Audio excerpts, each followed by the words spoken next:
Hello. Hey, hey. Yeah, yeah, I can. Yeah, enjoy. Yeah, not bad. Yeah. No, no, I've met Brian before. Yeah, yeah. Oh, hey, Brian. How's it going? Yeah, not bad, not bad.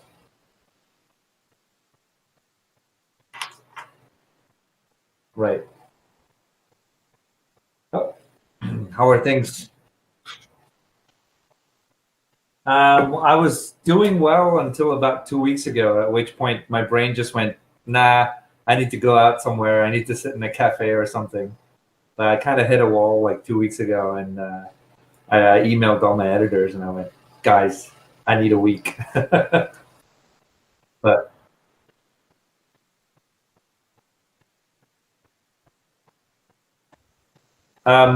so I didn't always write, and so I got used to the idea of going to some place to work. And so even though I've got like an office space at home, um, I only use it in emergencies. I'm usually more inclined to go to like a cafe, sit in a crowd where I can actively ignore people and just do work there. Yeah, yeah, yeah. Just because I think my brain needs to feel like, okay, I'm going to the cafe to do work now. Yeah. Yeah, So because I is was that wondering kind because of you guys have um, the collective, and I thought maybe you guys shared need to have office the space or ability something. to ignore everything else. Yeah. I can't hear you anymore. Oh, you can't hear me anymore? Oh, did you click the button on the mic? Oh, I clicked the button on the mic. That's why. That's my mistake. Sorry. no, no worries. Because I was thinking that possibly with the writing collective, you guys like Yeah. shared an office space or something like that. You know, again, I think because even if I go to a cafe, like I need to not have people that I know around me, and so I think at least in that sense, writing is certainly a solitary profession. Yeah. But we do kind of occasionally meet up, usually at a pub, which kind of becomes the unofficial office, if you will. Right. Um, but yeah, no, I mean, a lot of it just happens online. I guess it's easier, for me to send over a script and go, hey, can you guys give me some? Can you guys workshop me on a script? Whereas not as easy to do when you're working on art. So I suppose that kind of shared space makes more sense for artists. Yeah. Yep. It's also, I mean, it also doesn't help that Alex and Ryan are not in London. So when we started this thing, Alex was the only one who was in Lancashire, and Ryan, Dan, and myself were in London, and then Ryan moved out, so it's just me and Dan now, which we hang out all the time anyway. So Yeah. How is London dealing with it? Because obviously, American news is really only focusing on America. yeah, yeah, Like yeah, I know like to the person what's going on in New York City, but I really right. don't know what's happening in London, which is another massive city. It is a massive city. I think it's better placed than places like New York because the density of people in London tends to vary from neighborhood to neighborhood. So there are certainly, quieter residential neighborhoods, and then the center of London tends to be far more dense, or there tends to be areas of density spread out. So it's certainly not as bad as New York. I think people kind of picked up on the whole shutdown thing a bit early as well. Right. But you still, every time I turn on the news, I see like, oh yeah, 25 people got together in the park and had a barbecue. Right. For what reason I don't know. Sure. But yeah. So I guess there's always going to be those people who don't take it very seriously. Yeah. But Well, for the and I most mean, part, and Boris Johnson at the beginning was like, "Oh no, go out and yeah. French kiss each other. Come on, it's cool. Herd immunity." Herd immunity. Except, Boris, you don't get to decide who is in the herd and who isn't in Right. the herd. Right. Kind of bullshit. Yeah, yeah. And then I think, I mean, there couldn't have been it's probably not the nicest thing to say, but there couldn't have been something more reflected of how impartial this virus is when, a week after herd immunity, Boris was in the hospital with coronavirus. Yep. Yeah, not that I want anybody to do badly, but but man, that was just. Yeah, I just hope that people in power should be more responsible about recognizing how bad things can get.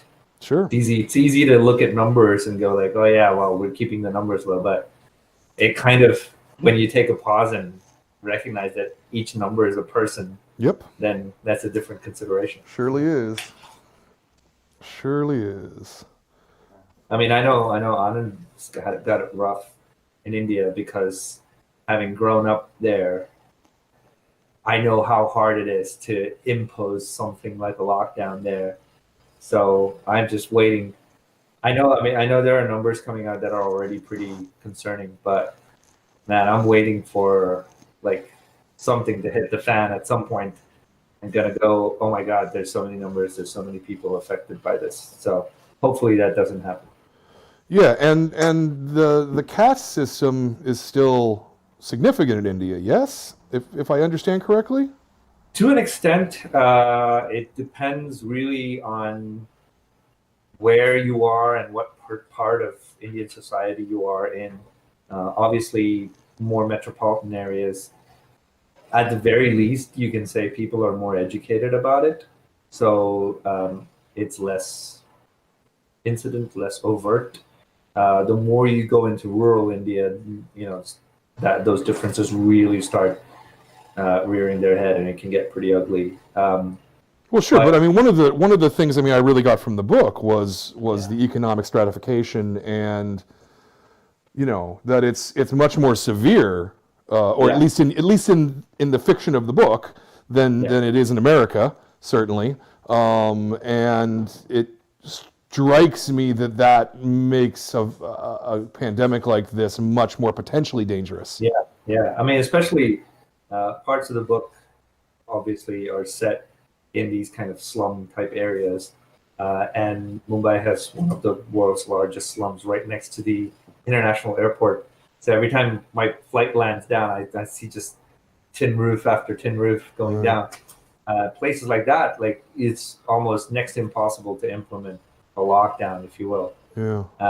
And it's difficult to get health services to a slum because it's not very legal. Yeah. Not everyone is registered. Not everyone has a identification number, whatever it is. Right. So it becomes very difficult to use data and control something like this pandemic. So it really, I mean, not to put too much emphasis on it, because I think Indian people, regardless of how rich or poor, educated or not, are probably one of the most street smart people I've lived amongst in my life. So they're very good about sort of bootstrapping themselves, if you will. So hopefully some of that comes through. But if they're looking at like government leadership to solve this, that's going to be severely lacking. Yeah.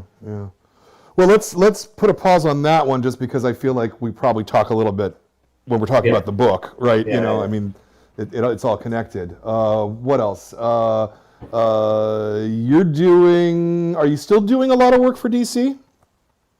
Yeah, I am. I mean, I got in. James Tynan kind of recommended me for Justice League Dark, so I've been working on that. But I also worked with Jamie when he was at the Bat Office, so I did a few issues of Catwoman, and they've asked me to come back and do a few more issues of Catwoman. So, and obviously I'm talking to them about, I guess, letting me build something rather than getting me on something that's already ongoing. So hopefully in the years to come we'll see a few more things that I can build from the ground up, tell the kind of stories that only I can tell, and I'm not necessarily following like an existing. Do you have any opinion on the announcement that DC made on Friday about having DCBS and Midtown distribute the comics? To an extent, I think, and this is coming from personal view, having dealt with issues like this in other industries before as a writer. To an extent, I think in general, finding more than one distributor is always good for any industry. Obviously, how that sort of equation plays out between who the distributors are in this case and the other stores, that's obviously a matter of concern, and I wish it had been handled accordingly. Yeah.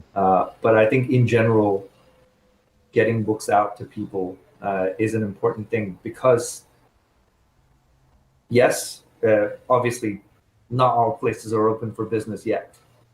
So this is certainly a concern in terms of like, okay, are we asking people to take undue risks? But that has to be balanced with the idea that there's also an entire industry which, just a month ago was depending on putting out books, writing stories, creating art, who are all going to be sitting going, well, what am I doing next? So I guess somewhere in between lies the answer. Books have to start coming out, but they have to come out in a way that protects all parts of the industry. Yeah, no, I mean, I just think that as a frontline retailer, until the majority of us are allowed to open up, it's really implausible to say that some people can have the books and other people can't, right? Because we're not selling interchangeable goods, right? We're selling serialized fiction where one issue has to come after the other in a sequence, or else it doesn't work, right? And so if some stores are allowed to sell 3 issues of Batman and the others aren't, I just don't see how that works. If we're talking about, say, graphic novels, right? Yeah. I've never complained once about, oh no, Penguin Random House is distributing. It's not a problem, right? Because that's not sequential material, But when we're talking about periodical comics, I think it's a completely different story. And how would you deal with a situation like this where obviously the industry is geared to produce periodical work?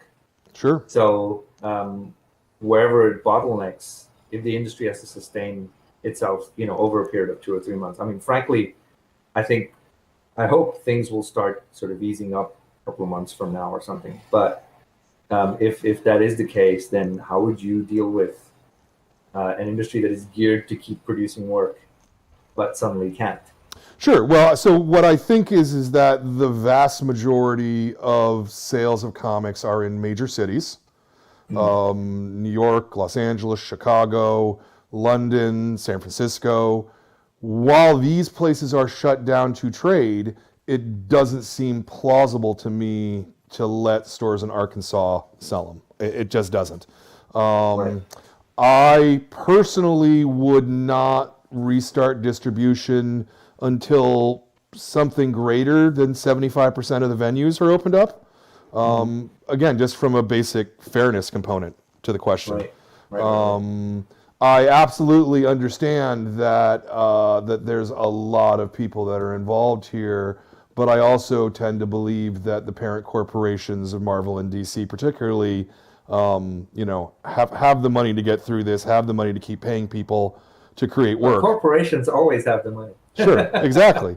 I think that when we're talking about like an Image Comics, I think it becomes much more problematic, because that's not a company that's structured to be able to pay page advances and things like that. Absolutely people are losing their income from this. I mean, there's no doubt about it. But I'm also losing my income from it, and so are all the restaurants, and so are all the barbershops, and so is all the everything. And I just think, at least from a humanist point of view, that we're all in this together. If we're not all in this together, then we're all going to die apart.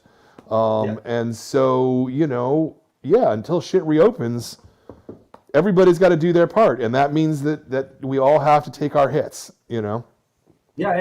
So I guess that's exactly what I was trying to say is I guess it's that balance between how long everyone can continue to take the hit before you really have to start finding other solutions. Yeah. So I think at least in the long run, generally, having multiple distribution sources is good for an industry, and I think that is something that even once this is all sort of done and passed, people should follow. Hey, Anand. Hey, Hi, how are you, man? I'm Brian. hey, hey, Brian, can you hear me okay? I can hear you fine. Can you hear us? Yeah? Yeah, I can hear you guys really well. Excellent, excellent. Ram, I agree with you. I agree with you that we need multiple distributors. I never not agree with that. In fact, I buy almost all of my DC graphic novels from Penguin Random House, not from Diamond.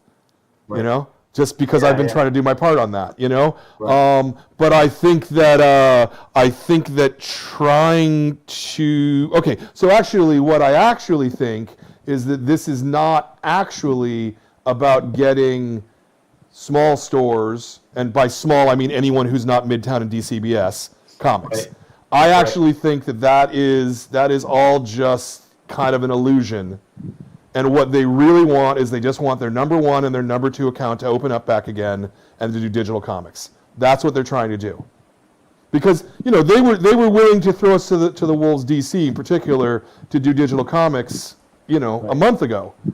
Right. They were not going to even skip a single week. They were going to go straight to digital comics until everybody went, "What the hell are you doing?" And then they went, "Oh, we're sorry." So that's what this is. I mean, I don't believe that they care whether or not I buy the comics at this point, as long as DCBS and Midtown does, on a corporate level. Possibly. I mean, I don't know all the internal workings, but at least I know I can certainly say this: everyone that I've talked to at DC, everyone that I've worked with, certainly at that level is super interested in making sure both physical comic book stores. I understand.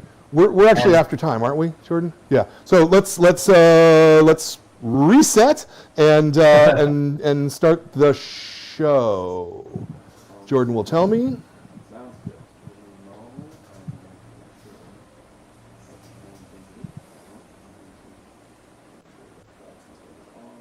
I really like how that turned out. All right. In 5, 4, 3. Hello, good morning, or, well, maybe not morning for some people. Welcome to the Comics Experience Graphic Novel of the Month Club for the month of, it's April, isn't it? Wow, I'm really losing time. This is bad. Our book this month is the astonishing GRAFITY'S WALL, a terrific book that everybody should be reading. And I'm very, very pleased to be joined remotely from London. We have Ram V. And Hello, everyone. There he is. And from Mumbai, we have Anand RK. I'm not even going to try to pronounce the actual last names, guys. I'm. Oh, don't worry about it. Yeah. Thank you both for joining us in this It's a pleasure to be here. this international meeting. I think this is the furthest and widest we've ever tried to do this. So very, very, very cool. The Now, first you know what question. it's like for me to be working with all the people that I work with. Yeah. Do you do Yeah. video usually? Yeah, quite a bit. Like we tend to, share screens and discuss pages and stuff. So yeah. Neat. So the first question I always ask, and because I think it's a really good question, is why comics? Of all of the things you could be doing in your life, all the arts, all the anything, what is it about comics that made you make that the thing you wanted to do? Well, I'll take this first. I know Anand's answer too. Yeah, I mean, to be honest, I read comics as a kid. It was a medium that was certainly one of the first mediums that I consumed stories in. But I didn't read a lot of the comics that people usually do. Like in India, we didn't have access to a lot of Marvel, DC stuff back then. So I was reading Indian comics and I was reading reprints of Mandrake, Phantom, and Flash Gordon and stuff like that. And somewhere around early teens, my dad took away all my comics and put them in a trash bag and threw them away and went, you have to read, you have to start reading mature, real books now. Here's some Steinbeck, go get depressed. But I think I was 20 and I'd moved to the States, and it was my first birthday after I'd moved to the States, and one of my friends gifted me the first volume of Sandman. And I think that was the first time where I could feel like that childhood self enjoying reading comics again, but I also felt like, okay, this is interesting. This is treating comics as an art form in a way that I hadn't read before. And that really kind of brought me back into, at least got me interested into making comics. I was writing as a hobby even back then. 2014, 2013, I moved to the UK to study creative writing. And even then I was writing mostly prose. But I'd always had this kind of visual style. And I've also been interested in drawing. So at some point, I just said, okay, let me try and figure out what a script is like. So I still have like Scott McCloud's Understanding Comics, and then, Neil Gaiman's video on how to make them, and Alan Moore's essay. So I pretty much learned how to make comics over a, half a year period, and then put that first book together. So it was really, I think it was a matter of kind of my childhood influences returning to me when I was of the right age to be able to write the kind of stories that I wanted to write. Anand, same question? Oh yeah, it's for me it's like a really relevant question, because I mean this is something that I keep asking myself constantly, because like I am so new to comics, and the reason is that initially when I started drawing comics, I was still confused about it, because I didn't think of myself as a comic book artist. I always thought of myself as an illustrator or a painter or a visual artist more than a comic book artist. But recently I started to understand that comics is such a great way to tell a story, and it's such an effective way. And I think there's so many different creative acts that come together to make a comic book, and it's really great to see. And I'm still super new to it, and like Ram was saying, he had this learning curve, right? For me, that learning curve is still on, and I get to learn from various sources, and Ram is such a great source of learning for me as well. So I'm pretty much in that curve right now. So definitely for me, comics is the most effective way to tell a story. Yeah, no, I can see that absolutely. I think it's a well, obviously I'm surrounded by them. I think it's the best way. I'm curious, Anand, were you also reading comics as a kid, or was that a thing that you didn't find until older? The same as Ram. I mean, we didn't have access to a lot of Western comics back when I was a kid. I used to read like local comics like Tinkle, and there was Raj Comics and all that jazz. And then while I remember this phase when I was in college, like I think 16, 17 years old. And the first time I got introduced to all these, the Sandman, Watchmen, all these really great looking comics. And then there's manga and anime and all of those influences coming together in my head. And I was like, my mind was totally blown. And I think at that point, the seed was planted in my head. And I didn't take to it immediately. I went to illustration. Basically the art school that I went to focused more on advertising than on anything else. So I was trained to think in that way. But then I think all of those influences came together, and I slowly directed myself into comics eventually. I mean, the first time Anand and I collaborated on something was actually when he did the cover for my first self-published book called Black Mamba. And he did a painted cover for that. But even then, like, you could look at Anand's work and you could tell that his influences came from comics, even if he wasn't necessarily drawing them. Like a lot of the artists so he talks about James Jean, talks about Paul Pope, all of these guys, obviously big names in comics. So I certainly think Anand's influences, I could see Anand's influences coming from comics, even if he didn't see them. Yeah. Oh yeah, my influences are like really weird. If I was to list them, like there'll be like this long list ranging from comics to anime to like painters to like European painters to like Renaissance, and it just goes like all over the place. Yeah, well, that's one of the strengths of comics too, is that I think that it's big enough to have all of these influences and all of this, sort of melange coming into it. That perhaps like filmed entertainment and prose and other art forms just doesn't have that melting pot in the way the comics does. It's probably comics' greatest strength. I'm curious how much maybe you guys can talk about the native Indian comic scene. My understanding is that it's a pretty big business there, but we never see any of it in the United States really at all. Yeah, I mean, I kind of started in Indian comics when I was still back in India before moving to the UK. I worked with a local publisher called Holy Cow Entertainment, and I did a book that was probably at the time telling of my influences. It was an Indian version of Hellblazer, if you will. So I kind of played with Indian mythology and dark cults and sections of Hindu worship, and it did pretty well. And even at the time, there were people who had been in the industry for quite a while who said, "Oh, this is an interesting leap forward in terms of the kind of books we're making." But I think Indian industry is quite big in terms of the kind of interest that exists in reading comics. So there certainly are fans. Like I've watched the Indian comic book convention since they had the very first one, to a point where they get 60, 70,000 people walking through these conventions every day, which is pretty huge.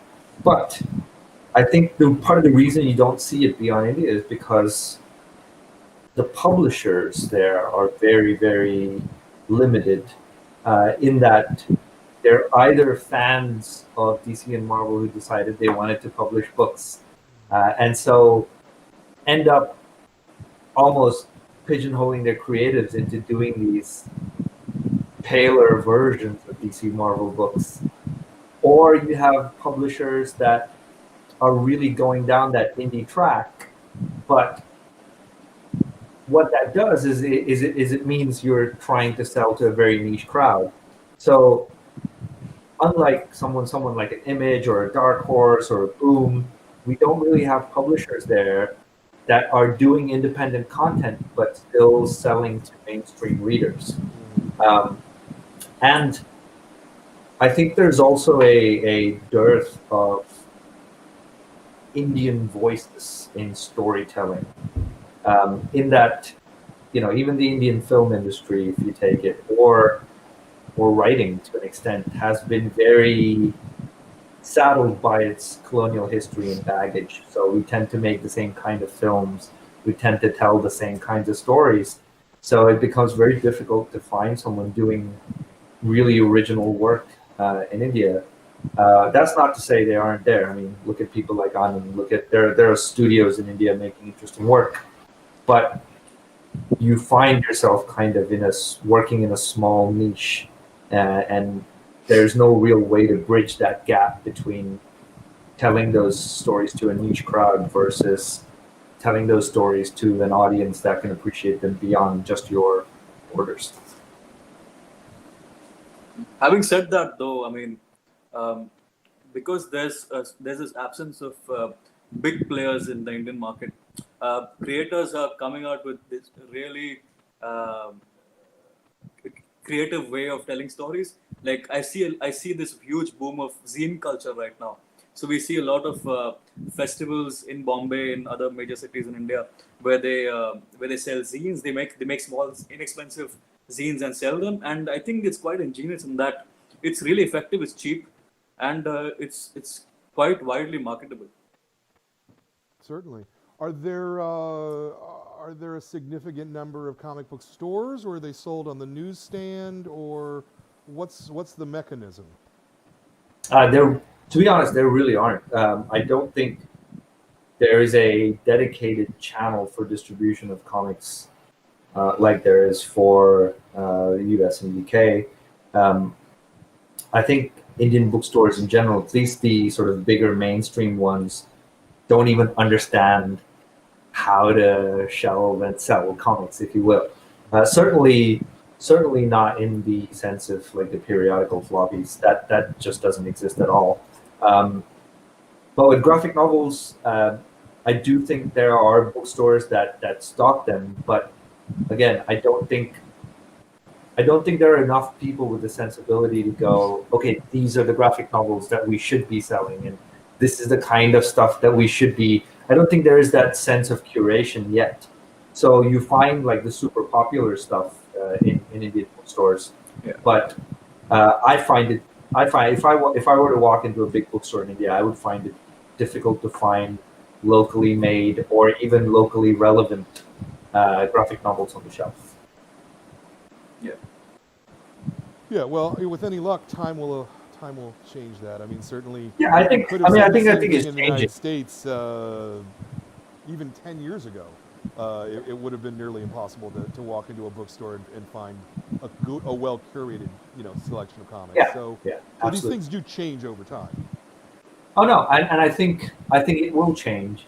And I keep saying this to every publisher, distributor, person that I talk to. Most people don't realize this. India is the second largest English-speaking reading country in the world, just in terms of numbers. There are local language magazines that do illustrated stories and sequential stories. And my mother tongue is Tamil. And there is a Tamil quarterly that goes out that sells 300,000 copies just locally. And that language is only spoken in southern India, whereas English is spoken far more widely. So I imagine if there are people able to crack pan-India distribution and get some measure of curated content in there, the numbers you're talking about are ridiculous. Wow, sounds like a real opportunity. Yeah, Also, yeah, I think so. I think the way to crack the Indian market is to crack the small distribution channels. I think because a lot of the comics are sold in India are sold from really small stores, like at the station or at the newspaper stands, that kind of thing, like really small stores. So if you can figure out the distribution to these places, I think that's the place that sells to the masses the most, rather than big comics. I was talking to a couple of Diamond guys when they were down for the convention in Bangalore, and I think that is a real challenge because there are so many small retailers in what is termed a disorganized sector, in that there is no single body that governs all of these people. There's no single point of gaining or distributing information. Exactly. And so because it's like that, it becomes very, very difficult to pool all of that together and look at that as a single market. Yeah, I can see that. Always interesting challenges. So Ram, you self-published some things. Yeah. Talk about that for a little bit, if you could. Yeah, it was my first kind of project that I had written, curated, and come up with the idea for. And I'd moved to the UK in 2013 to study creative writing. And while I was studying it, I was learning from this gentleman who was a novelist and had a very poor opinion of comics, to say the least. So when I was making this, part of it was also like, no, they can be interesting, they can be good. And so I did it as a sort of side exercise while I was studying. I was writing a novel, really. And by the end of that, I had 4 short stories that I had written. And because I had dabbled in comics in India, I knew all of these Indian comic book artists who are very, very good at what they do, who didn't have the kind of opportunity to reach out outside of their boundaries, if you will. So, I got in touch with them. I said, look, let's do short stories. Did that. I finished writing that in 2015, and we crowdfunded that through Kickstarter, which is where I met Ryan O'Sullivan, who's now part of the White Noise Collective. And he had done a Kickstarter before, so he was kind of showing me the ropes for it. And we raised like £12,000 for that book, which is not something I'd expected at all. But I think it was the first time I saw that there was a reach. I could reach out to readers both in India and the UK and US with the kind of stories that I was telling, and obviously they struck a chord. I should mention I pitched it to a bunch of publishers, and nobody knew who I was or what I was making back then. So I got a lot of responses that were quite encouraging. But it was really Chris Staros at Top Shelf who read the book, and he's like, "Look, I read it, and I really think it's good, but given like the fact that it's black and white, and you're an unknown creator, you're gonna have a really hard time finding a publisher. Why don't you crowdfund this?"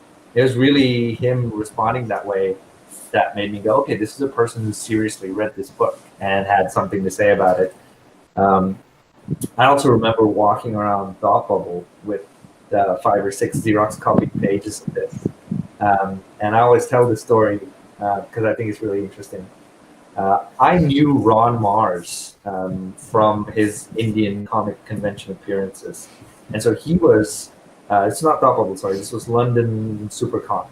And he was tabling at the convention. I was like, okay, I know one person in comics. I'm going to go and show them this comic that I made. So I wanted to walk up to him, but his table was swamped by people, getting books signed and stuff. So I saw another table right next to him where he'd been on a panel with this gentleman. They both kind of walked out. And so I went over to the next table because it was relatively free of people. I said, "Hey, I'm new to comics. I'm trying to make comics. I've written this story. Do you want to have a look at it?" And he was very patient. He sat and read this whole thing. And I was so embarrassed because I didn't even know who this person was.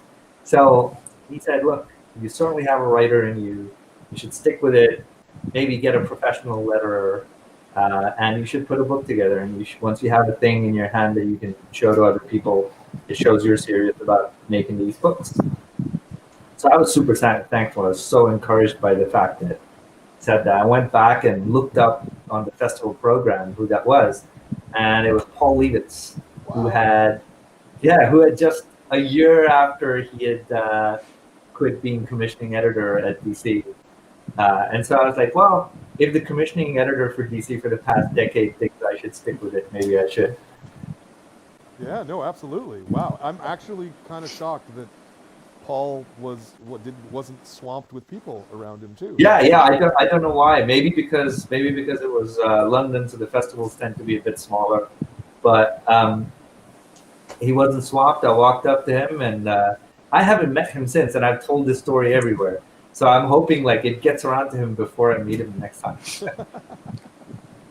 Well, that's great. And so £12,000 you raised. Yeah, sorry. Yeah, we raised that, and then fortunately I'm a relatively curious person. So when I was making comics in India, I was kind of paying attention to, okay, how are these things printed? How do we put a book together? And I'm also married to a professional designer, creative director at an ad firm. So my wife was pretty instrumental in how that book got designed. So we kind of put a lot of effort into making sure. My big thing was, okay, it's self-published, but if you put it on the shelf next to something from Image, Marvel, or DC, it shouldn't feel like it doesn't belong on the shelf. And that was really kind of my idea for it, and I didn't want to compromise on that. And I think that book turned out to be quite beautiful in the way it was made. Super happy with the printing. Came out, I personally walked 350 books to the library every weekend and mailed those out to all the people who had backed the book. So that was really kind of my first published work outside of the stuff that I'd done within India. Yeah. You raised the £12,000. was it profitable for you to do the book after the printing, after? Oh yeah, absolutely. I'm just making sure that I understood that, you know, the. Yeah. No, I mean, I paid. So the £12,000 kind of most of it went into paying the artists. And I was also of the opinion that artists should get paid and they shouldn't have to wait for it. So I actually paid the artists out of my pocket before it went into crowdfunding. That was kind of the big deal. I think it swung things in our favor was that the book was finished by the time I took it to crowdfunding. And so I made all of that money back, and then I had it printed from a printer in Poland. I got a good rate on it. The only thing maybe is I printed too much because I still have boxes sitting in storage. But otherwise, super profitable for me. I think it's a very good way for people who are confident in what they're making. If you can crowdfund, I know a lot of people want to make comics. They come and talk to me about making comics all the time. And I say, you know, if you're confident that you've got a unique voice and you've got a book that will stand out, then crowdfunding is absolutely a route worth taking. I'm curious. You have hundreds of copies. You have thousands of copies left over. What are you talking about? Probably have around 400, 500 copies left over. I've actually, during this pandemic, because I've reached out to a lot of retailers, going like, "Hey, what can I do?" I've actually been mailing boxes of these out, so we can talk after. Yeah, no, I was about to suggest something similar. That yeah. I would love to see that. That sounds interesting. And it has Anand's cover on it too, and it's still nice. Every time I put it on a table, people come by and like, "Oh man, that's a great cover." Was that the first time you two worked together? Yeah. And Anand did the cover for it with I've learned the term now. What is that? Impasto technique? Is that right? Yeah. So I guess so. It's where you layer paint on top of the canvas to where it creates a 3D surface. So if you look at the cover and it's fully painted, you can actually see like the texture of skin, and you can see bone structure on the face that's on the cover. So it looks great. Yeah. Nice, super nice. So where did GRAFITY'S WALL come from? Strangely, from the crowdfunded book in some ways.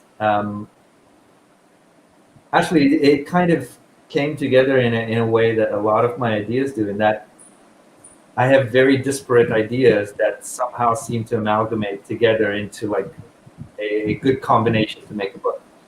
So a year before I even thought about making GRAFITY'S WALL, I'd been to a talk by a UK-based graffiti artist called Tommy, and he was talking about the roots of graffiti and rebellion, and graffiti in New York subway back in the 60s and 70s, and how graffiti artists have moved from wanting to break the law to wanting to make a political statement to now being hired by large corporations to make political statements on their walls.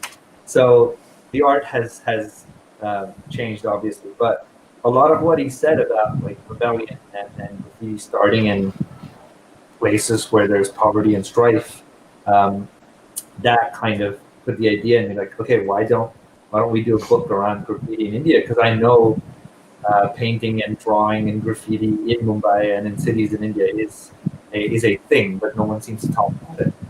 So I had that separately, and then Black Mamba came out in 2016. 2017, I did Paradiso, and around that time, I was talking to Lizzie Kay, who was the editor at Unbound, which is where the book was initially published in the UK. And she said, "Look, I love Paradiso. I like what you're doing with the genre stuff there, but I want you to do something that is more grounded, much more like Black Mamba, which is set in Mumbai. Can we do a story like that again?" And I had obviously started talking to Anand and Aditya, who did the hand lettering on the book. And we were at a bar in India at 3 a.m. after a convention. And I remember talking about like, hey, I had this idea, I want to do this. And I remember Anand going like, "Oh man, I really wanted to draw and paint something that is set in this city. Like I want to draw the things around me, so that would be perfect." And I always make fun of Aditya for this. He was there, and he was caught up in the conversation. Everyone was being passionate, and he went, "I will hand letter all, 140 pages of this book if you do it." And I held him to that, and he did hand letter all 140 pages. But that's, if anyone's listening, that's the way to get Aditya to hand letter your book. 3 a.m. in a bar, have a really impassioned conversation, break him down. I think most of the good stuff in comics happens at 3 a.m. in a bar, honestly. Yeah. So I think that's how that book came together. And a couple of months later, I was sending, I think, the first chapter over to Anand, and we were pretty excited. And when the first pages came in, I was like, yeah, this is going to be great. Yeah. Anand, from your point of view, I mean, obviously he told the story and you were agreeing with the story. Are there other things that you can add to that, like just in terms of, what your desire was to do a work of this length, things like that?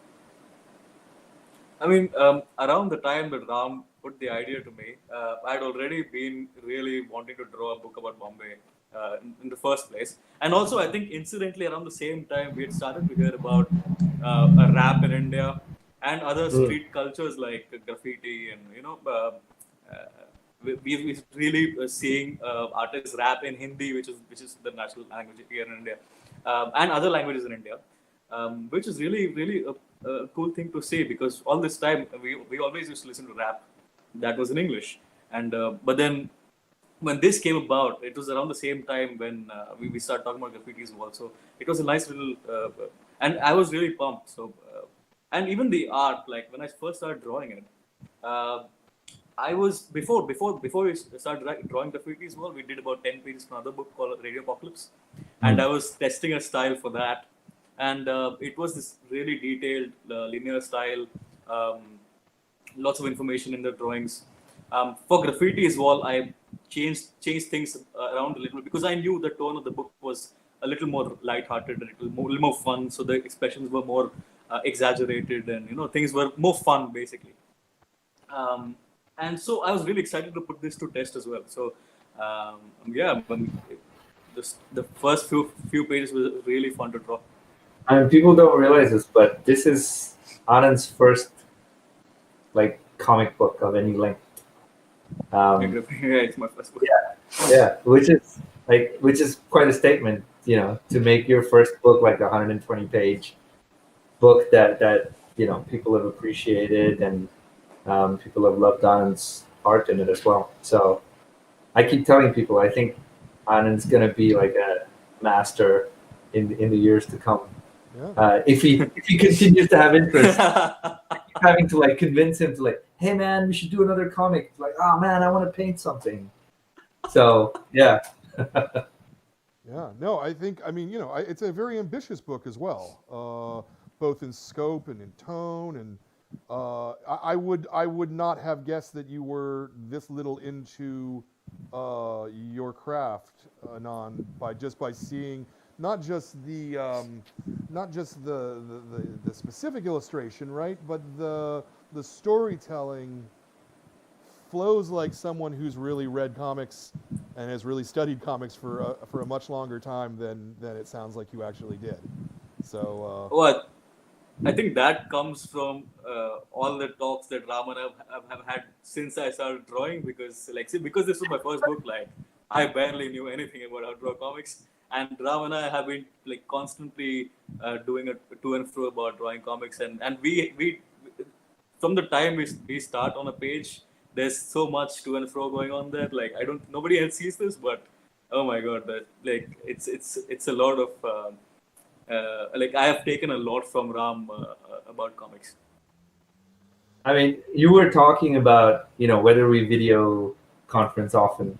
every page goes through 45, 50 minutes of video conferencing cumulatively on average. So yeah, I think obviously I'm not telling Anand anything he doesn't already know, but there's ways to approach a comic book page that aren't necessarily intuitive to someone who has not been making comics. Like Anand said, I think when we started first on Radio Apocalypse, he would take a really long time on pages. I hope you don't mind me saying this, but he would take quite some time on pages. But we realized that was because he was approaching every panel as a separate illustration. And like, it's not a thing you have to think about, but it's so important for everyone, including, you know, artists, letterers, writers, to approach a page as a page first. And then, because it's a unit of storytelling. So that's what you look at first. And then you decide how to split up that page, what kind of density you want in it, how much information you want to give the reader, both visually and textually on a page. So I think over time, you can, even in the book, you can see from page 1 to maybe page 90, there is that change in how Anand approaches storytelling in the book. Sure, but I do see, it's interesting that you say that he was spending a lot of time, because I see, one of the things I like about the art so much is kind of the looseness of it. It feels like it was generated relatively quickly to me, is the interesting thing. I wanted to discuss this anyway. Like, that whole thing was drawn on sketchbook size paper, so it was drawn on A4 paper. Right. And I think part of the looseness that you see is because I had this talk with Anand, and I was like, "Oh my God, you're going to draw the whole thing on A4? I've never seen that done. I usually see people do it on A3 and then they shrink it down." And he was like, "Nah, I want to do it on A4. I want people to see all the little sort of wobbles and little artifacts that are left on paper." So you can even see in places where he's made corrections, like he's stuck another piece of paper on top and redrawn stuff there. But you can even go into pages and look, and you'll be able to see the little lines that you get when one piece of paper is sitting on top of the other. So I think it's an interesting way to build that into the book, because again, Mumbai is such a sort of bootstrap makeshift city, you know, everyone's trying to patch things together to make it work. And I think you can see that come through in the tone of the art as well. So part of that looseness is very much intentional and painstakingly done looseness. I like that. I like that a lot. You mentioned in email to me that you have a presentation on doing the book. Do you want to? I don't really have a presentation, but I have a selection of pages that I can share. Great. Yeah, no, we'd love to see whatever kind of process work that you guys want to show. I mean, it's not really process work. I guess it is in some ways, because it's more storytelling or story generation related than process from my POV. Like, if you want the technical drawing process, you're going to have to ask Anand. But the reason I picked these pages is, like, just to say how much of your personal experiences go into a book, even if it's fiction. I get asked all the time about Graffiti's Wall. Is this your childhood? Are these your experiences? Are these characters based on your friends? And I go, like, I don't know how to answer that, because the answer is both yes and no. Obviously, it's fiction, and I made these characters up. But there's also chunks and bits of it that are from my childhood. I'm sure there are chunks and bits of it from Anand's experiences. So I've got these pages that I can show, but I'm not quite sure how I share my desktop on this. There should be a little thing on the side. Yeah. I've got it. Sorry, I'm just going to share this. It's all good. Yeah.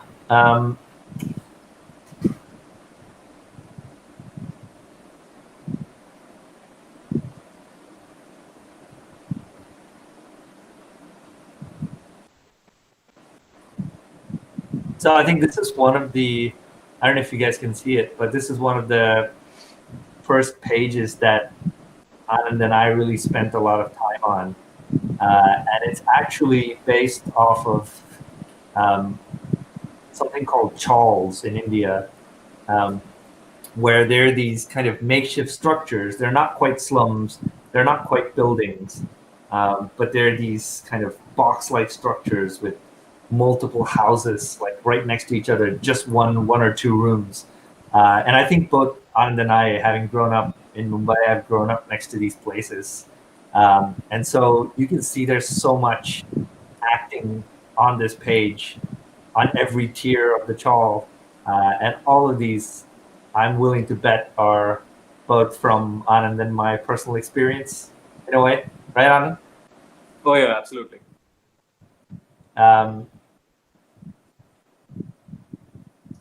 So this is, again, another page. That pipeline that you see the kids walking on in panel 1, like that's a pipeline I used to walk by every time I went to college when I was a teenager. So it's just, I guess part of the process of telling something so grounded is being able to take parts of your own experience and also like look at it almost like a scavenger in terms of like, okay, what can I take that is part of my experience, which lets me fictionalize and therefore transmit what it's like to have that experience to someone who has never been to, a typical 2-room household in India. Like when I grew up, my parents weren't super wealthy, so we lived in like a small 2-room apartment. And like all these aspect shots are things you would see in an apartment like that, the kind of ceiling fan. I didn't realize this until I moved to the States, but ceiling fans are not a thing in the US. So we put that in there. And then there's a little Ganesh statue, there's a radio, that kind of weird curved blade thing is another thing that is very typical to Indian households. They use them to cut vegetables. So I think this kind of stuff lends authenticity to a story. And frankly, I think that kind of authenticity is the hardest thing to build when you are telling a story and when you are fictionalizing something. Because it's easy to write tropes. It's very difficult to write quieter moments, people sitting on a chair or people cutting vegetables, and still make it feel part of the story.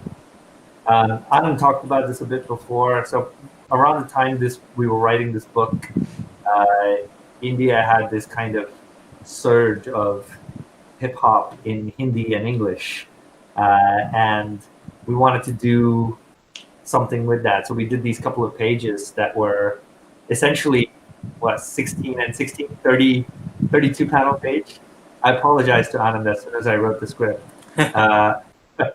And essentially trying to build rhythm through visuals in a panel, trying to give like a sense of music happening through essentially what is images on a page.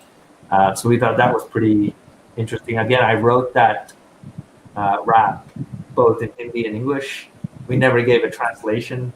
So it's been interesting to see people who have never heard Hindi go and Google the stuff and come back and go, oh my God, those are really salty lyrics. What are you doing?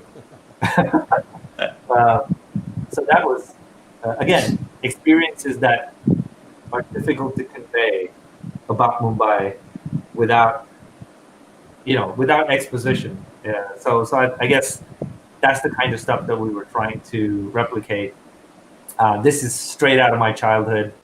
In India, there's a practice of making these kind of sago cakes and leaving them out in the sun to dry, and they turn into these wafers that you can then fry and eat. And my grandma used to do that all the time. So I guess part of the reason why GRAFITY'S WALL feels the way it does is there's all these experiences that are unique to me and Anand as storytellers that we've been able to put into a comic, make them part of the story, and so I guess transmit what it feels like to be in Mumbai, even if you've never been there. Does that make sense? That makes a lot of sense to me, and I'll say that as a reader, you succeeded amazingly. I mean, it's one of the things that I liked about the book so much was how much it grounded me in something that I could feel and I could smell and I could taste, even though I wasn't there. You know, in a way, it's a thing that I think the comics do better than almost any other media, because the reader controls the speed at which they process that, right? So like when you're watching a movie set in a foreign city, it's all cut. You're watching it how the editor wants you to watch it. Right. Whereas comics, you read it, you experience it as a mixture of what you, the creator, wants and what me, the reader, can receive. And I think it's fascinating. I really felt that this was real. I felt that there was a time and a place and a culture and a thing that you were showing me that I couldn't see in any other way.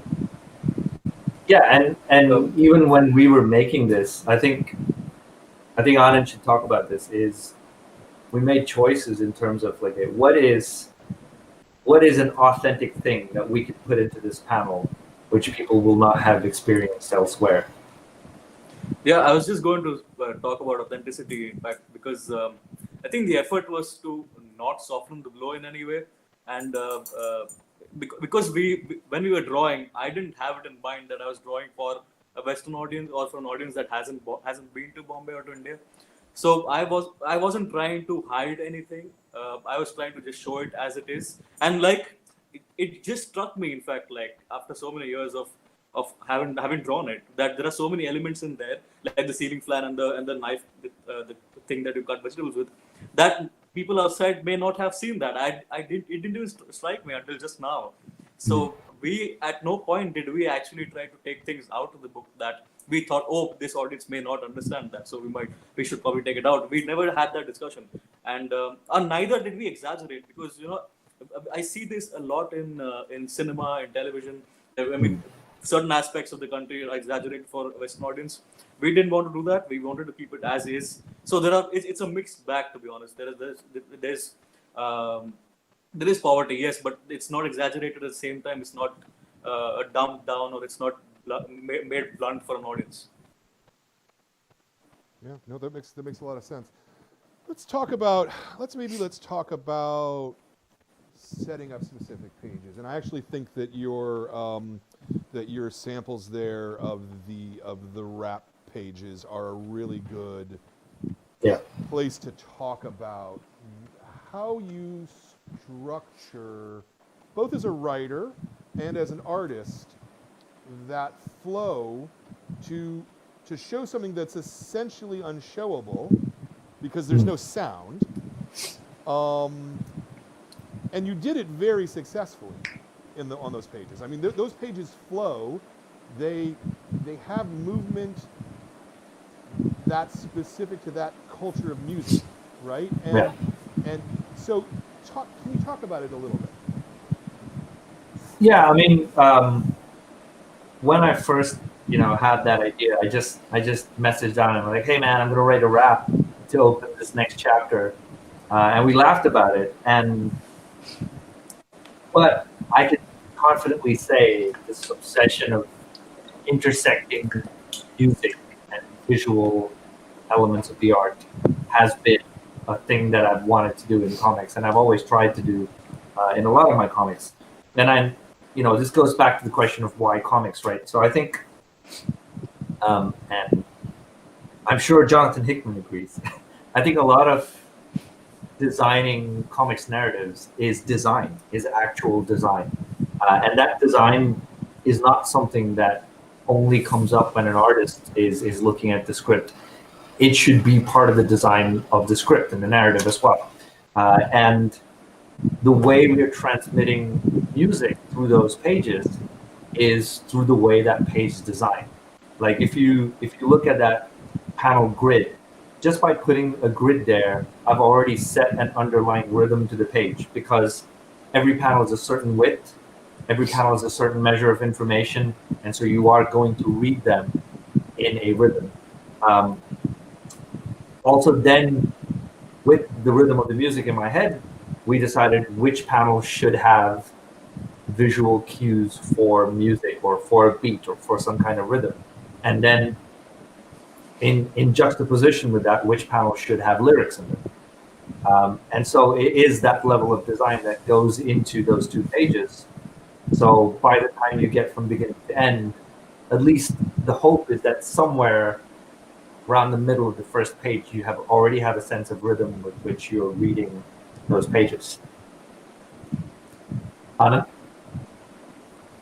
I don't think I have anything to add to this except that it was really intense work, the 16 panels. But then also, like, I enjoy going into and drawing small details, and again, what you talked about in terms of music, and I mean, all the projects that you and I are working on, Ram and I are working on, have music in some form on. That's right. That's true. I hadn't thought of that.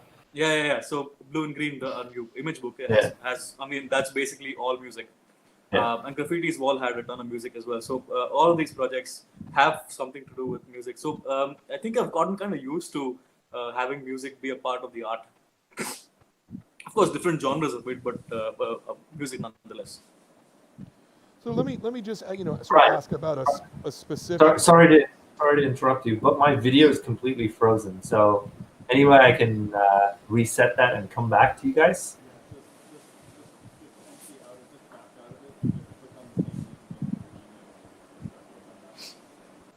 Okay. Okay. I'll delay while he's doing that.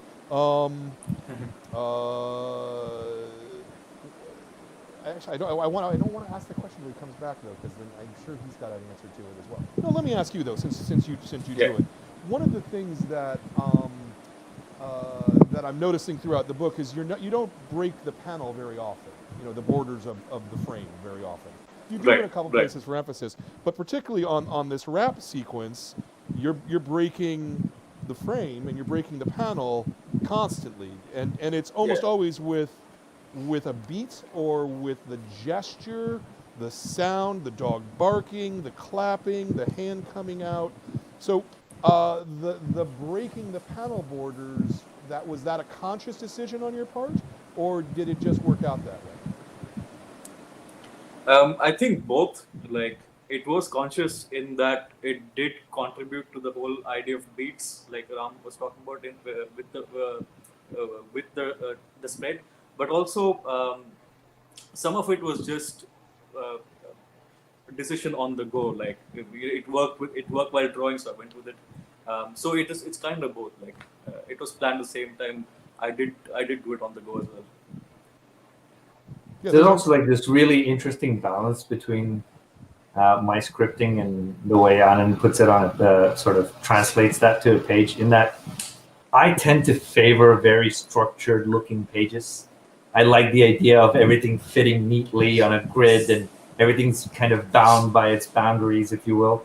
And then that goes to Anand and he starts working on a page and it's just like, okay, I'm going to break this. I'm just not going to draw a border here. This character, the line art from this panel is going to leak over into the next. And there was a time when I would be like, are you sure you did that intentionally? And now I'm at a point where I'm like, okay, I know exactly what he's trying to do there. So I'm just going to let him like have his way with it, despite my obsession with structure.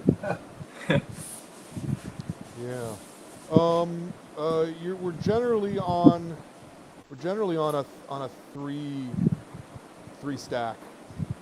It's not a grid. You're not a grid in almost any of the book. Right. How often, as the writer, are you thinking about that grid and when to break it? Did I ask that question correctly? Yeah. I think about grids a lot, to be honest. When I'm writing a script, at least I tend to be very aware of tiers on a page. Like you said, the three stack. New Frontier, Darwin Cook is a great example. Almost the entirety of that book is in those 3 stacks, if you will. So I tend to think of grids and panel widths as ways to sort of coax the reader into a certain rhythm or a sense of time. And so Anand and I have had these chats before where I'm like, okay, this panel being wide means the reader's going to spend a certain amount of time looking at it. And if that doesn't correspond to the amount of time we're insinuating passed in the book, it's going to feel slightly off. And so rather than designing my pages on a grid, I design them, at least when I'm writing them, according to time. So I think of them as, okay, how much time did we spend on this shot? How much time? And so my panels need to be accordingly that wide or that small. The other consideration, obviously, is also how the reader takes in the page as a whole. So if everything is widescreen, I feel like there is a sort of release of tension in those pages. You're taking in everything at a very sort of sedentary pace, which is why, again, like if you look at, and I love watching Darwin Cook's pages for this. If you look at his pages in Parker or Catwoman, when the action rises and when everything's at a frantic pace, you'll start noticing the number of panels on a page just start increasing. And then again, when things kind of quiet down, the number of panels on a page go down, wider panels get. So I do think of the pages in that sense. And then I send it over to the artist, and Adam will come back and go like, there's just no way I can draw this in so small a panel. So obviously there are also space constraints and visual constraints. So I guess that's why that whole sort of 45, 50-minute video conference is so important, is because you're sort of negotiating between what's possible and what's ideal. Yeah, no, that makes sense to me. In a way, it's an intellectual exercise for a writer, yeah. And so I wonder, as an artist, Anand, how are you translating that in terms of, is it just from feel, or how much weight are you putting onto whatever time he's able to put in the script? Again, I don't know if I asked that question exactly right. I think I know what you mean. So usually when I receive the script, the first thing we do is I spend about 2 hours on a thumbnail, on a like a small drawing of the page, and where I quickly do a rough drawing of the panels and the space it takes, basically the layout and all that jazz. And then we have a conversation to see if it feels right at the time, if the layout of the page works for the page with the scene as well. And then that's where we that's how we go about things. Like, and if the page works, then I go on to the penciling stage, and if it doesn't, then I do another round of thumbnails. But usually, like, it's quite an understanding between two of us at this point, where usually like Ram would go, oh, this panel needs to be a little bigger, or this panel needs to be a bit smaller, or this angle doesn't work, or and then there's like it's quite an organic process, to be honest. And to be honest, it goes both ways too. Like, sometimes I'll write something into a script and it'll have 3 bubbles of dialogue on a panel, which when Anand does the layout, I'm like, okay, this panel needs to be small and I can't fit so much dialogue because that's just going to look terrible. So I will go back and I will cut out the dialogue, and I will say, okay, I'm going to rewrite the way people are talking here so it works visually on a page.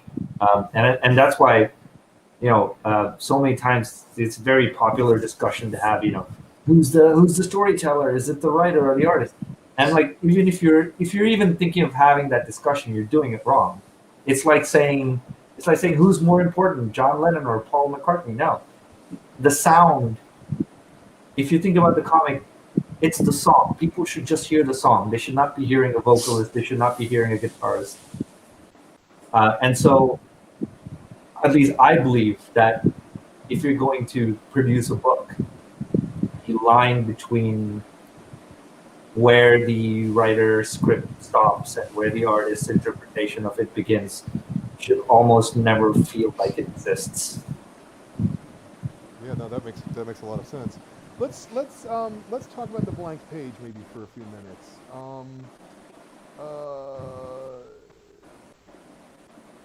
When you're sitting down in front of your word processor, or are you writing freehand?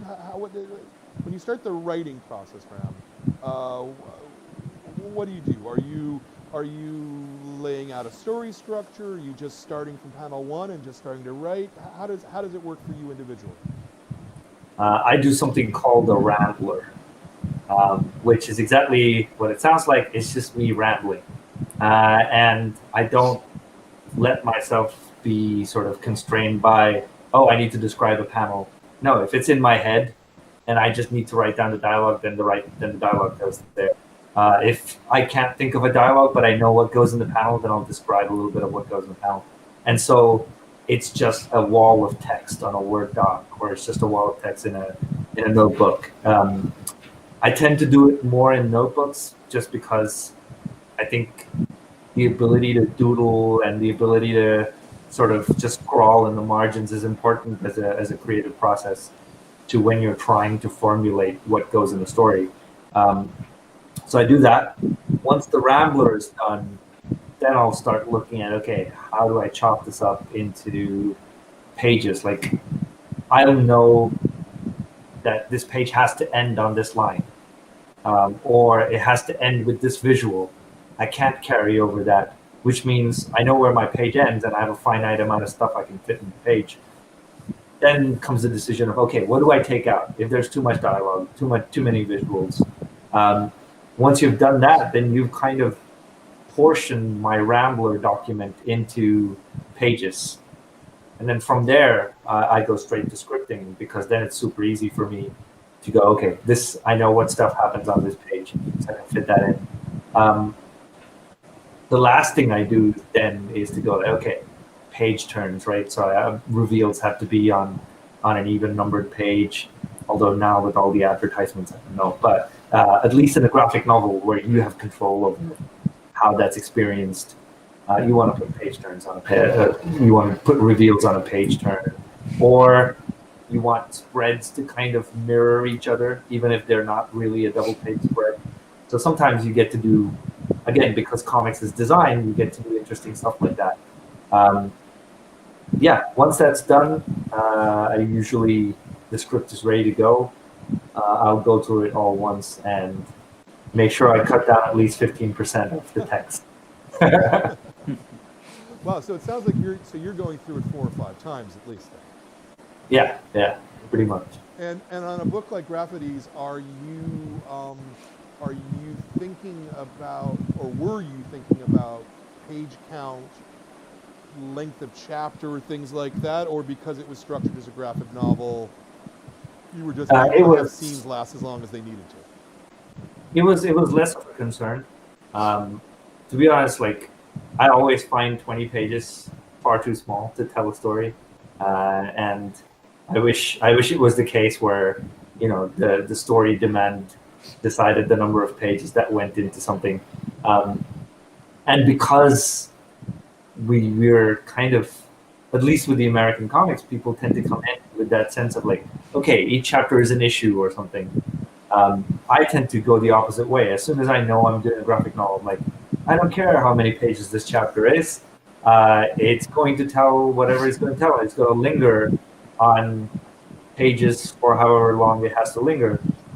Which is why, like, even if you look at GRAFITY'S WALL, or if you look at These Savage Shores, again, both those books had just entire pages of silence where you're just looking at objects in a scene, or you're just looking at aspect shots.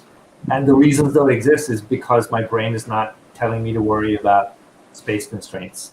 So the only thing that guides the length of the chapters is how I want the reader to experience the story, rather than any other concern. Like, I'm sure if I asked Anand, hey man, I think we need to do 10 more pages to tell the story, I'm sure he's not going to go, no, I don't want to do the 10 extra pages. So. Anand, for you, when you get a script, I mean, obviously you said that you start doing thumbnails, but I guess I wonder how much sort of pre-visualization are you doing in terms of character and scenes, angles and things like that, and how much of it is happening at the point where you're starting to generate the thumbnails themselves, or even the pencils? So when I start doing the whole process of visualizing a page, right? I feel that it happens twice in my head. First is when I read the script, I have a certain image in my head of this is how it's supposed to look. The acting of the characters, maybe when they're saying a dialogue, for example, the character will act a certain way, or we'll be looking at the scene from a certain angle, for example. And then when I start to thumbnail it, and then you start to think about how a panel works with the other panel and how the whole page looks, and then it kind of takes another shape. Because again, the whole page is one image instead of the other way, right? And then I think the third time is when I go in and start drawing it and look at references, and then the whole the physics of it comes into play, right?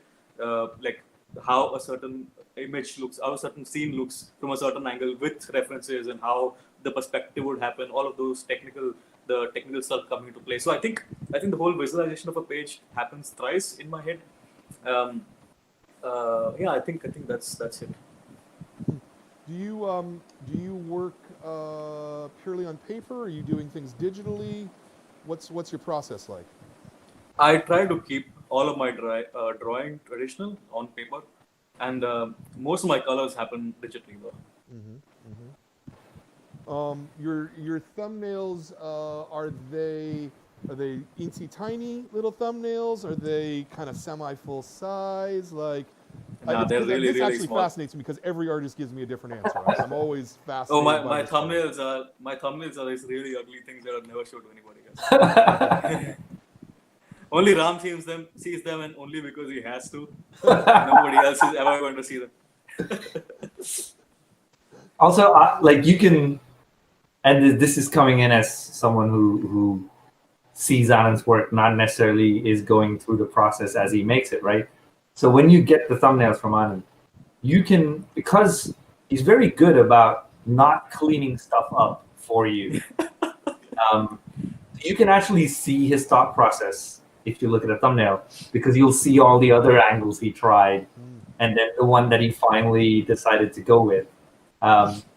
Because there's that sort of, I think with drawing, your thinking happens when you're making your marks on paper. So you can see his thought process because he's made 5 marks on paper and then decided to go with the 6th one. Yeah. And when you're in the early stages of the writing, Ram, do you make thumbnails for yourself just to sort of try to visually plot it out, or are you just purely on the prose end of it? No, so I should have probably mentioned this. So when I go from having chopped up everything on a Rambler to scripting, the way I make sure I've chopped things up correctly is I will actually draw the whole thing in a notebook, like in stick figures at least, because that way I have at least one way that it works in my head. Right. And so more often than not, sometimes like I'll send a page to Anand, and this is probably because I've been lazy in the script and I've just sent off like that. And then this happens. And Anand will come back and go, I'm not sure how I draw this on a page. Like, I'm not sure what you want me to do with this. And rather than sit there and write, an essay on what that panel needs to look like, I will just sketch that out in a book, or I will have the page that I sketched out and go, look, this is what was in my head. And that has been so useful. And I think it's a thing that is tremendously useful when you're scripting, because you can see, or at least you have one pace that you are going with at which it will be experienced. and then you can also use that as, okay, I had this crazy idea, I want to see what was in my head. And a number of times I've done that with, like, I work really closely with Anand, but I've also, worked with artists who are on a deadline and they have a script. And sometimes we'll do an ambitious page, and rather than, describe the whole thing on a page, I'll go, this is what I want us to do. Here's the crux of it. Whatever works for you is fine, but if you need to look at what was in my head, here's a little sketch. That's how I'll put my sketch in the script. That's cool. Anand, do you find those sketches helpful, or? Yeah. Yeah. I was just going to say that, in fact, they are tremendously helpful because instead of, so like I said, usually after the thumbnailing stage, we have this to and fro, right? And sometimes what happens is Ram has something really specific in mind about a certain page, and then I would have a totally different interpretation of the script. And so it's just, so when I get a rough sketch, however rough it may be, when I get a sketch from Ram, it makes things really easy, and it drives my brain to think in that direction as well. So it saves time, and I think it's really effective. Yeah. Let's talk maybe about pre-visualization and sort of sets, I suppose. An awful lot of the book takes place around one section of a crumbling wall. Did you, Anand, draw that out sort of from multiple angles ahead of time? Or is it something that exists in real space that you've gone out to look at? How does that work? Oh, so when we started drawing the book, in my head I had this really romantic idea of taking my sketchbook out to the city and drawing various parts of the city and going and spending time and finding a nice wall that I would replicate and very faithfully onto paper. But I did none of that. I only used references online, just Google search of places, and none of the places that we have in the book probably exist as is. So they are probably a mishmash of references that I found online, or they are just basically most of these places I can say that they're purely fictional. That wall may or may not exist somewhere. Who knows? But the answer to that question is I don't think there is a wall that exists exactly like that. But I mean, I did look at a lot of references. I have seen lots of walls like that. So to a reader, it might remind them of a place that they might have seen before, but I don't think they can look at it and go, oh, this is that wall. So yeah, I mean, it's not a physical place. For us, it's a cultural thing, right? So I never sent a reference for a wall to Anand, or I didn't even ask if he was using a reference, because part of it is because I assume that you're living in Mumbai. If you have ever traveled across the highway to a friend's place or something, I guarantee you've seen the wall from a house that has just been torn down. I guarantee you've seen like municipal corporation going through on a breaking down illegal tenements drive, and so you've definitely seen a wall that sticks out onto the road, and you go like, "What the hell is a wall doing here?" But I think it's so prevalent in the cultural backdrop of living in Mumbai. I think that's part of why, even if he's taking online references, it still feels real because you've lived it. It's funny because I was gonna say, I felt like it was very consistent from scene to scene of the shape of the wall and what's around it. But when I'm actually looking through the book, it really isn't. No, it's not. It's free-handed drawn each time. Yeah, okay. So that's interesting. How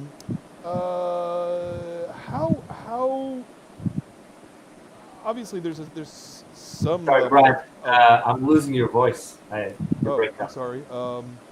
Nothing on my end as far as I know. Oh no, it's better now. Okay. Yeah. It's the internet, I suppose. Yeah.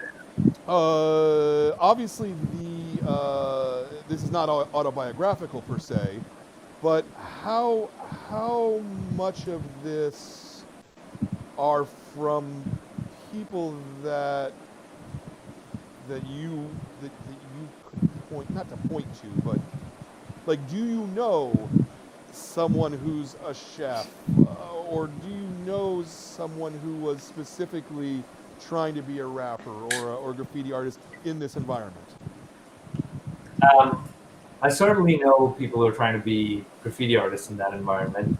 The chef is from the fact that every time I used to go to college in a place in Mumbai called Mulund, and every time I came back, I would stop.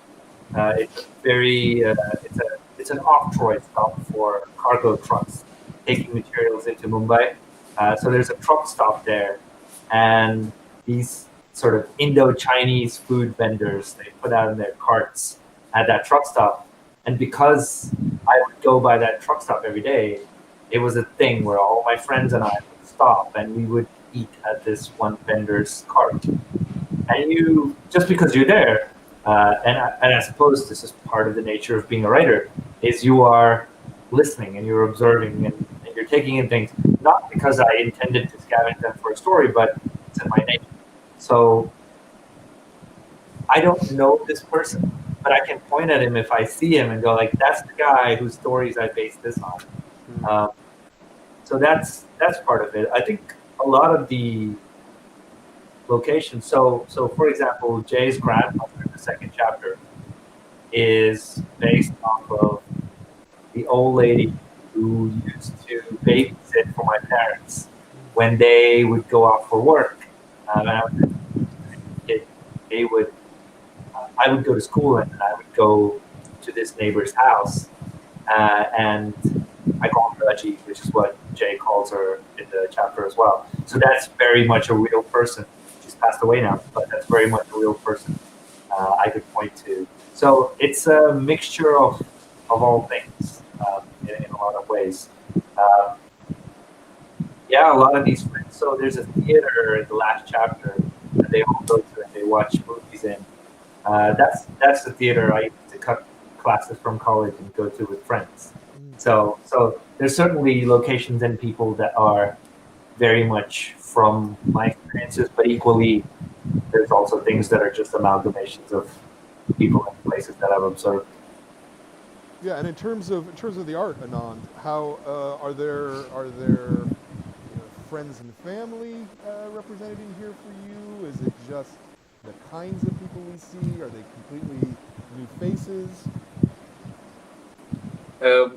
I think it's the same as what Ram said. It's like an amalgamation of different of a lot of people that I've seen, and I've a family of myself, because a lot of those characters have a lot of myself in them too. Like, for example, Suresh, the main character, I used to, when I was growing up, I had a little phase where I was going spraying walls, and I was doing all of that jazz myself. So a lot of it, the whole need to be going and drawing in walls, that comes from this experience that I've had myself. So definitely, and all the characters that Ram mentioned too, the grandmother and all of those characters, I have personal experiences from a lot of these people myself, and of course I use references I posed myself in those references. So technically I was drawing myself when I was drawing that. You should see our Facebook chat. It's full of pictures of Anand making funny faces. But a lot of those characters in there are also sort of larger than life and visually striking characters, like Jay with the whole sort of handkerchief tied around his wrist and the cap flipped backwards. Like, we've seen those guys. They exist. So Jay may not be a representation of one particular person, but that aesthetic represents the kind of character that we're talking about. Same thing with I forget the name now. The guy who Mario pushes Jay to deliver drugs for him. And I guarantee you go into Mumbai, even if you've not been there before, but if you've read Graffiti's Wall, you will see a Mario walking by at some point. Sure. Like golden shirt with like red prints, and out in the middle of the, sunny Mumbai, you'll be wearing like some kind of terrible fake polyester material shirt just because he thinks it's cool. Yeah. Yeah. I wonder too also, about... Jay's. I'm sorry. Go on. Oh, sorry. No, I was just saying that Jay's character I borrowed a lot from 90s Bollywood. You know the Mawali character of the Bombay gangster. Yeah. They tie the handkerchief around their neck and they would have they tied their shirts around their waist, and they would have this certain look that they had. And I tried to get that in Jay as well. and there's a lot of hip hop, so there's like a mix of. It's a very Bombay hip hop kind of look that he has. Yeah. Yeah, I wonder a little bit about the gangsters and sort of that low-level organized crime. Is this a thing that either of you have personally encountered, or is it just, a storytelling tool? I mean, I've encountered it on low levels. I've been around friends who went and got weed from someone. I've certainly known people making illegal deliveries of alcohol to small restaurants near where I lived. I certainly know people who are muscle and so will enforce street law. And I guess that's a part of what you get when your culture is based in what is still a developing country, right? So, especially a place like Mumbai where the population is so high, if you actually look at the law and order infrastructure for the city, it's woefully behind where it should be. Like, there are not nearly enough police for the number of people who are there in the city. But, and I mentioned this to you before we started the show as well, is like Indian society is a very kind of bootstrap society. If you don't have police to enforce the law, you will find ways to make things work. And so you end up with these kind of low-level criminals who aren't necessarily doing something terribly bad. They're breaking the law. They're certainly, taking the law into their own hands, but it's just a way of life for them because they don't know any other way. So can you really say that person is breaking the law if they've never experienced anything outside of it? So it's that sort of, even in Mario, who pushes Jay so much, who says terrible things to him, even there you can see there's a paternal overtone to the whole thing. Like, yeah, I know I hit you, I know I beat you up, I know I pushed you, but it's because I'm taking you under my wing. I care about you. And you see that same thing from Jay to Chesma, who's his kind of throwaway friend. If I'm not hard on him, somebody else will be, and he'll get his heart broken. That's why I beat him up. That's why I treat him the way. So you see that passed on. And I think that's for me, that's a very Mumbai, that's a very India thing, where you have that sort of subculture of fake criminality going on. Yeah, it's interesting because while I certainly agree with you that it is of a time and a place, it also feels really universal to me in a lot of ways. I mean, I think that without a lot of work, you could set this exact same story, in some Appalachian town in America, where people just don't have opportunity. And they're scrambling to try to do anything that they can because they don't have opportunity. These are universal truths, which is why this story to me was so strong and so wonderful. Even the love story that runs through it. I know that story, not in this particular way, but I've seen that story from people, and it's just very human. Part of my writing is very influenced by the fact that before I started writing professionally, I was working as a chemical engineer, and part of my job was to travel all over the world. So I was in Syria, I was in Egypt, I've been to Tehran, I've been to Indonesia, Singapore, all over the place, and I did that as a fairly young person. So I was able to take in a lot of cultures in a very short period of time. The one thing I realized is that fundamentally people care about the same things. At least average people, everyday people care about the same things. They're afraid of the same things. They're concerned by the same things.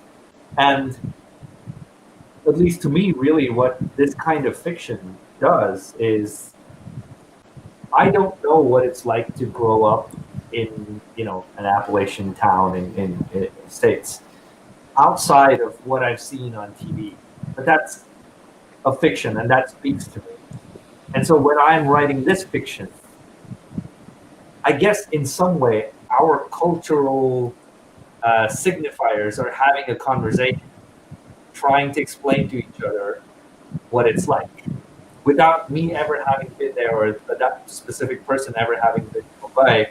We have enough fictional references that we have both experienced for those fictions to have a conversation with each other. And that's, to me, is the sign of good fiction, is that even if I'm telling a story set in Mumbai, I'm speaking to some fundamental truth that you recognize. Yeah, no, I agree. I forgot to ask this earlier. Are there any questions from? Nothing. Okay. If you're watching this online and you'd like to ask a question, certainly feel free. We're gonna be wrapping this up relatively soon. But if you want to type something up right now, we'll get it out. The next thing I think I'd ask is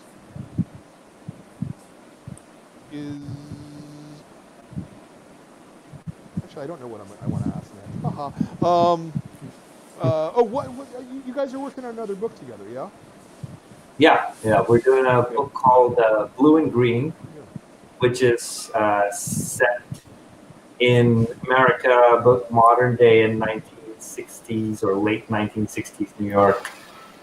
It's jazz, noir, and horror kind of put together. It stems from the years I spent studying in Philadelphia and frequenting jazz clubs in Philly, actually, before moving over to New York for a year and a half. And I guess, again, it has that intersection of music and fiction that I'm very interested in. But I basically wanted to sort of tell a story of someone who is willing to make a lot of sacrifices to achieve what they perceive as artistic greatness, right? So we all talk about this. Have I struggled enough? Have I experienced enough pain to write about it? Very early on when I was writing stories, I found it very difficult to write about death and loss. And not because they're difficult subjects to write about, but because I was always telling myself, like, I've never experienced that on a very personal level. Like, the people that I grew up with largely who were close to me are still all here. But that's bound to change at some point, and that will change the way my art is created. And so is a very real question that a lot of artists will ask themselves is, okay, is the thing I am making, have I experienced enough of life to make this thing? But also, we live in an era where we romanticize that, and we go like, oh yeah, Vincent van Gogh chopped his ear off and had mental health issues. That's why he was a great painter. That's not true. There are a lot of great painters who didn't chop their ears off. But we tend to hold these things up as examples, and what that does is it creates this kind of very skewed, vicious circle of what comes first, the art and its pursuit, or the suffering that comes with it. And that, to me, was a very interesting subject, especially in the context of jazz, because so many of my great sort of jazz greats have, OD'd, ended their lives early, or like lived really difficult lives while they were making their music. And so I kind of put those two things together, ended up with like a character study that's also psychological horror. That sounds terrific. I think that's great. Anand, do you have anything to add about the new book? I mean, it's interesting to see Ram talking about the idea of suffering,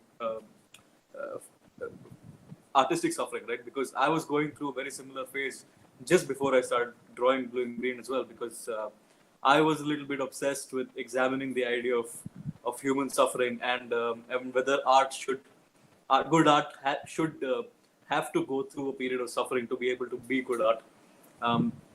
So I in my own little way, I have been thinking about the whole idea of suffering as well. So it's I think it's a good way to try and try and find the answer. Is to this project is a good way for me to deal with that. Great. I can't wait to read it. Oh, look, so we have an internet question. Two internet questions. We'll just ask one, though. Jordan's going to do it. Okay, so the first question is from Raza Galbi. The question is, what are the differences between the original unbound edition, which I bought at the Forbidden Planet in London, and the US version? There are two major differences, three major differences. The expanded edition has a very lovely intro by Kieran Gillen that talks about the book and that talks about his experience reading it. Says very nice things. Thank you, Kieran. It has a expanded sketchbook section in the back, which, I mean, especially in the context of all the things we talked about, it really shows Anand's sort of wandering around Mumbai, sketching things that he's seen. And I think he does himself a disservice when he says, oh, I only looked up references. Like, this is the guy who, when I invited him out to have a drink with me at a bar, showed up with a sketchbook. And while I'm talking to him, he's just like, okay, I'm just going to look at other people and sketch them while I'm having a conversation with you. So he's never without a sketchbook. So it's really cool to be able to see where the kind of line work that you see in GRAFITY'S WALL started as really just sketching people from life. So that is there in the back of the book. And there's an essay by Aditya Bidikar about his process of sort of teaching himself to hand letter, which is an art form which, you know, was prevalent and then went away with the advent of digital lettering. And now I think people like Aditya and, you know, other letterers who are hand lettering books are kind of bringing back that sense of like, okay, this book is not produced, it wasn't typed up, it was drawn and written. I love that. So those are the things that are additional to this book. So no content changes, no... Sorry? No content changes, no, we're going to redraw this panel, nothing along those lines? So I couldn't, your voice is breaking up. No. Oh, it's because my microphone... No, I think it's just the internet, to be honest. Yeah, my microphone was flashing, though. I think we may need to change the battery soon, but not tonight. So there's no content changes. There's no rescripting, redrawing. No, the script it stays the same. The drawing stays the same. The only thing I think that's different is Aditya went in and cleaned a few things that were bugging him about the way he'd lettered. A couple of characters here and there, but nothing that changes the reading experience in whatever sense. Okay. And another question, Jordan? From ZGray21. I have a question about color. I was struck by the palette initially and the book as a whole. What will the color? That one's for Anand to take. So I think color, we have to thank Jason Verdi for it. He was a colorist on this book, and he did a really terrific job with the book. Just to get Bombay out, and it's really hard to color Bombay because it's like 100 different colors, and it's just to get the whole vibrancy of the city. It's a really hard task, and Jason did a really good job with it. Yeah, I think part of the choices we made as well was to make Mumbai feel kind of dusty and hot and sunny. So a lot of color palette choices were made that way. My favorite pages in this in terms of color are the scene in chapter 2 where Jay goes to the sort of hip hop show that's happening at nighttime, and the colors in that sort of scene are just incredible. And I think again, I hope you don't mind me saying this, but I think Anand's like quite a stickler for when it comes to colors.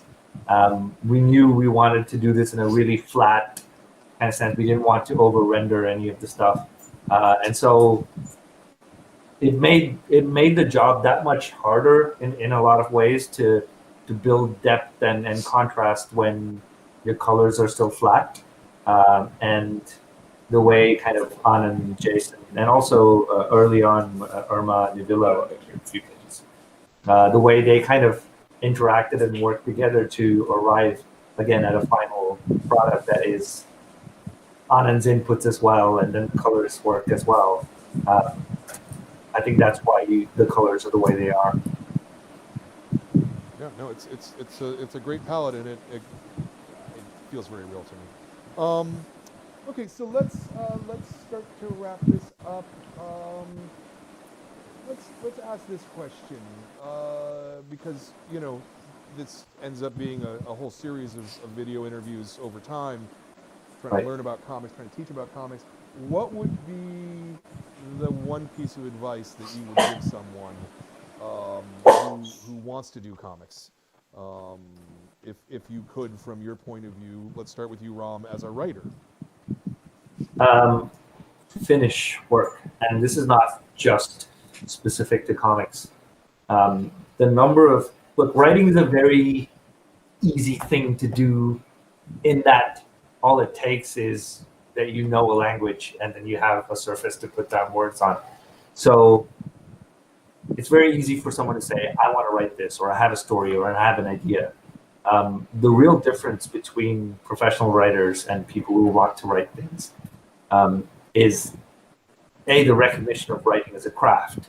And if something is a craft and you want to learn how to do a certain thing, like you want to learn how to build a chair, then you have to build a chair. You have to finish building a chair with all its flaws and all its, like the legs are not going to be all even the first time you do it. But if you don't finish a project, you will never get to a point where you see what you're making as a whole. And I think that is the biggest stumbling block for a lot of people who want to take up writing on a professional level, if they don't produce finished work. I'd agree with that. Anand, same question to you, just as an artist. I would say to anybody who's starting out and having troubles with it, I would say the design of the page is really important, as opposed to individual elements like anatomy and rendering and lighting and perspective, all of those things. And people tend to get stuck with these ideas instead of taking just the design of the page in mind and thinking of storytelling.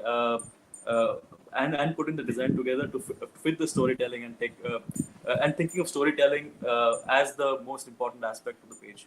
Makes the sense to me. Is there anything that you guys would like to plug? Is there any URLs you would like us to put up on the screen for people to look for future work?